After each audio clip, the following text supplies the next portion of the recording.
Hey, this is Matt once again. Welcome back to another video, and this is a very short update because, like I said in one video, that I don't know when it'll be uploaded. I should thank Blu-ray companies for either not having my own cup of tea in terms of releases, or just let's take all old stuff and just re-release everything 4K or all that jazz. Because you save me a lot of money. Because I don't. Back in the day, I would do a lot of Blu-ray and stuff updates. Not as much anymore, because I'm like, fuck do I care to get? I think one of these I already showed, but screw it. Because otherwise it'd only be two things. So, the only three things I have here is right here. We got the Strangeness, which was released before, but it had a different cover. I actually like this cover more. And I think it was on Tino Lorber's website, but it was a Code Red release, but this still has the Code Red thing on the side. And yeah, Code Red disc still, but it's a different cover. Yeah, I like this cover more.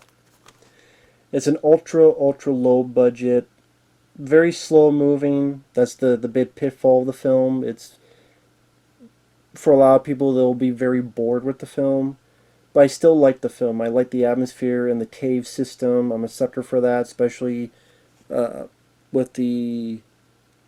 It was 1980 or so. Early 80s. So I like the atmosphere of these people go around this cave system, searching for gold in the mine. Prospectors told them to stay away. They keep searching. There happen to be a monster in there. The monster's done in this stop motion animation, which I'm a sucker for that style. And I like the score. It has a little bit of John Carpenter flavor to the score. So overall, I do like the film. I'm a sucker for these kind of movies. Again, a lot of people won't find much, and it'll be too slow for them. But this one I did enjoy. So again, I keep saying it's a pretty cool cover. The Strangeness. Second off, we have the Tino Lorber, which I did bash them a bit because I don't like how they handled the Leviathan release, as in the non-release, where they promised over a year ago, we're going to release it coming soon. Then over a year, actually, we don't have the film. We don't have the negative of the film. It's still in Italy. Oh, well. I guess we won't be releasing it. Well, thanks for you coming soon. I'm so glad. You know, people say, oh, sell it. Well, if I listened to people and sold this, I wouldn't have this. And this is out of print, so I'd be shit out of luck.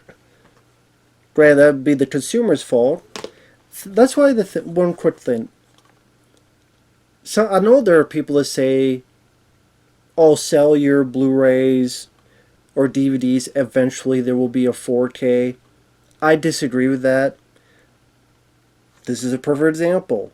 If I had sold this, expected a 4K, then they couldn't get it, then the 4K is not released, you shit out of luck, and then you'd have to pay like $100 or more to get this on eBay.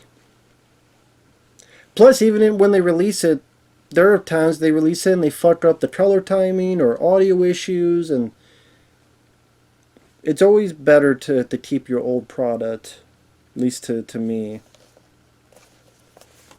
But anyway. But with that said, you know, I'm still appreciate some of the work Tino Lorber does, to be fair. Case in point, this, Stone Cold. Fan of this film or Brian Bosworth. And it has a flipper, different cover, which I actually don't mind this cover.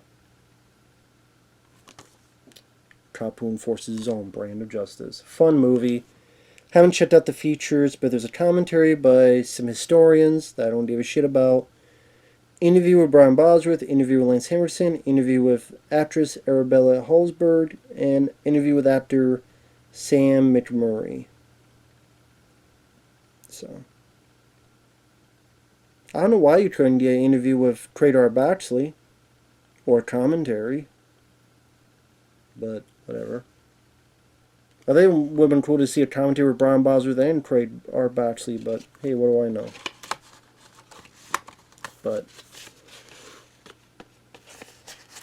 definitely be curious about that, because, again, fan of the film.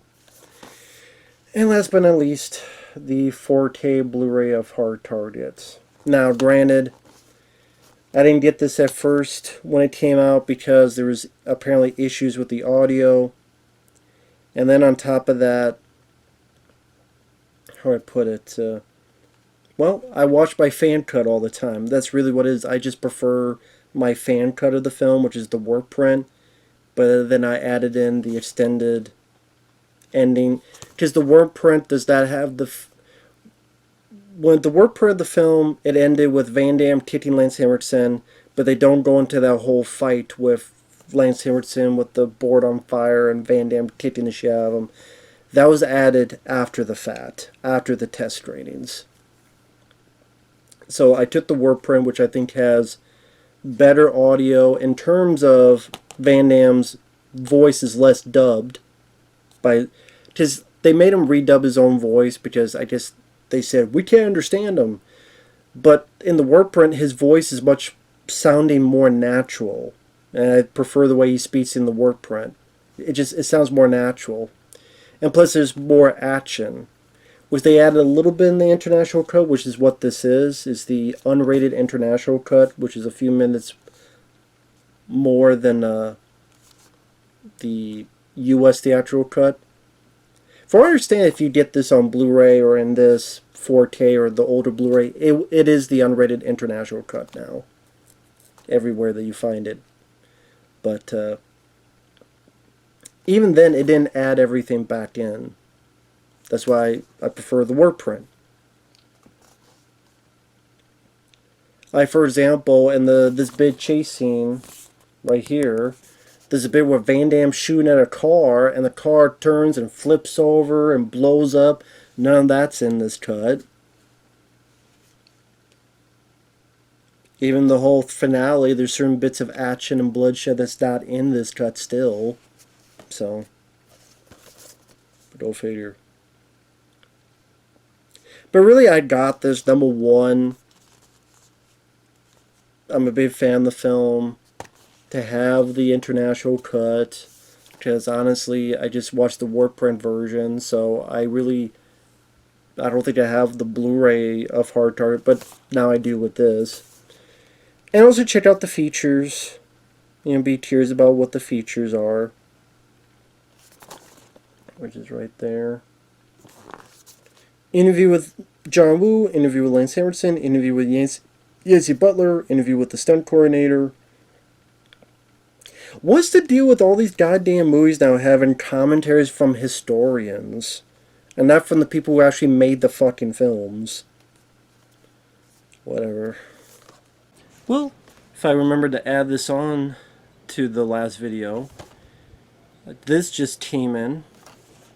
The Complete Superman Collection, the Diamond Anniversary Edition from Bosco.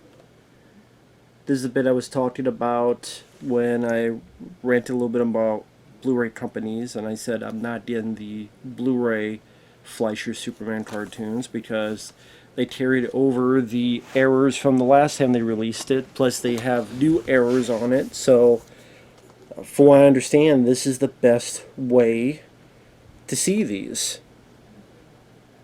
The best and only Superman collection a fan should own. This is from back in the day.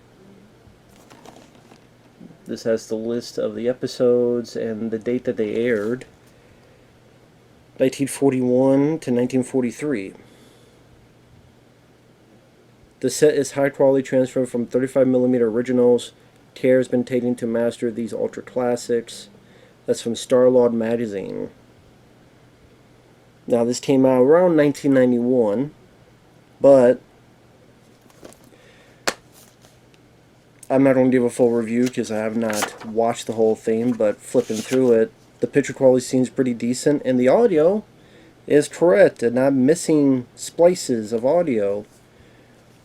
But if you get to the Superman, even the 2006 DVD set where these were special features, this messes up the audio, as if they try to fix the picture quality, but the audio is like they use the damn public domain versions, and then those were carried over for the Blu-ray. So again, from what I understand, this is the best way to get these cartoons. So glad to have this for the collection. So if I remember to edit this all together, thanks for watching. We will see you later. Bye-bye.